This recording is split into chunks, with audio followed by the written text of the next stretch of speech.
Hi, my name's Joan. I've been riding for a bit over 4 years now.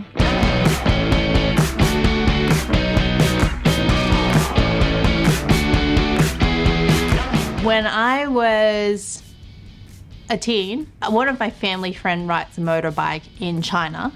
He pillioned me to do an overnight trip in China through the mountains. He lives in Yunnan, which is a province quite mountainous, and it goes all the way up to Tibet if you want.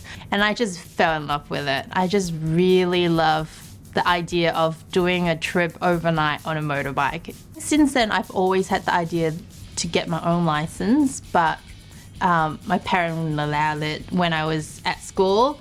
During COVID, I had nothing to do, and I thought, I am late 20s now. Surely my parents can't have a say about it. I bought a CB125 to get comfortable with. So I actually hit my bike for 2 months before I rode it home.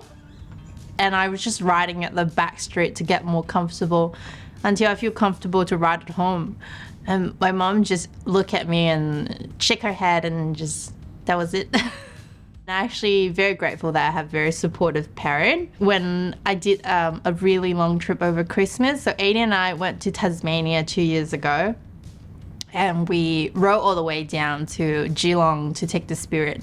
So my parents drove in a car and followed us all the way to Geelong. And I guess since then they feel a bit more comfortable. Then I moved on to a KTM 390 Duke. I had that until I got my full license and then upgraded to an MT-07. I accidentally went into dirt road a couple times and I just hated it on the dirt.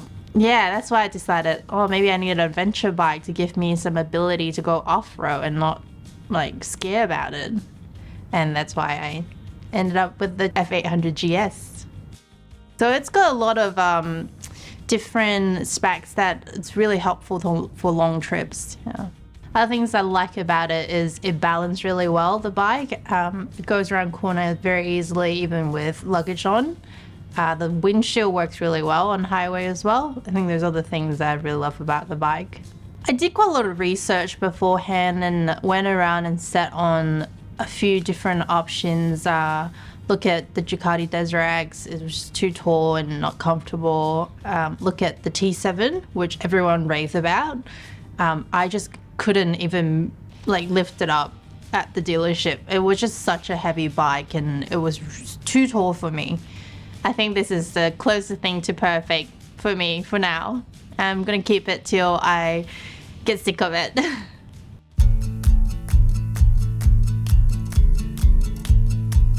Yeah, so I recently went on a trip in Europe because I quit my job last year to just take a little break and decided to just go for a tour.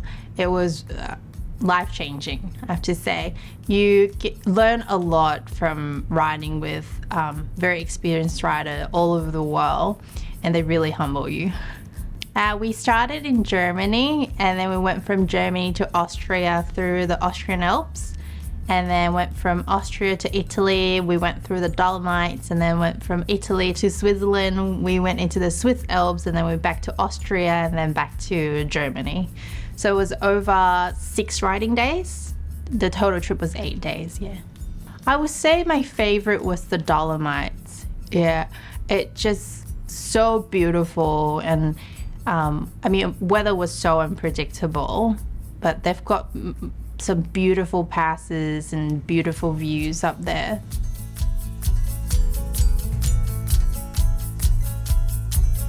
I mostly ride with East Coast Female Rider. That's where I met most of my current riding friends. We organise rides from time to time. There's a group of us live in the same area, so we do some night rides and some weekend rides, and people bring friends and you get to know more people. That's how everyone meet. And then once you go out riding, you always just chat to people on the ride. Like when you ride a motorbike and you show up, people will just naturally talk to you. Well, if you just drive in a car, that doesn't never happen. I think I do love both solo riding and group riding. The difference is solo riding is when you really need to clear your mind, and I just jump on my bike and go out for a quick ride and clear my mind. But group rides is when the socializing comes in. It's the lunch that we have together that makes it more fun, and the river crossing together. And it's all the activities that you do outside of riding, especially when you do overnight trip. We just chit chat till late because we all stay together. We generally try to share an apartment together, so we all have dinner and then have a good chat.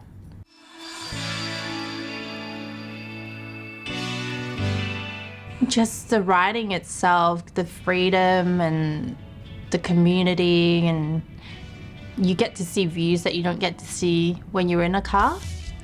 You can smell, you can feel when you're on the road, and you get to go to places that like you don't normally go.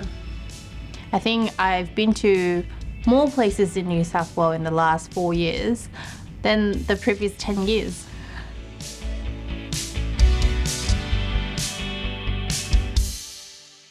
I would love to go to Mongolia one day. I've seen videos of people riding in Mongolia. You ride along the horses and the view there was just spectacular, and I always wanted to go.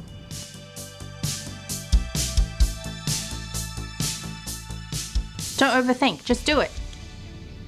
Really, just like, if you keep thinking about it, we'll never do it. Just don't think too much and just do it, and you'll find out whether you like it or not. I do say I don't think motorbike is for everyone, but some people do really love it. And if you love it, you love it.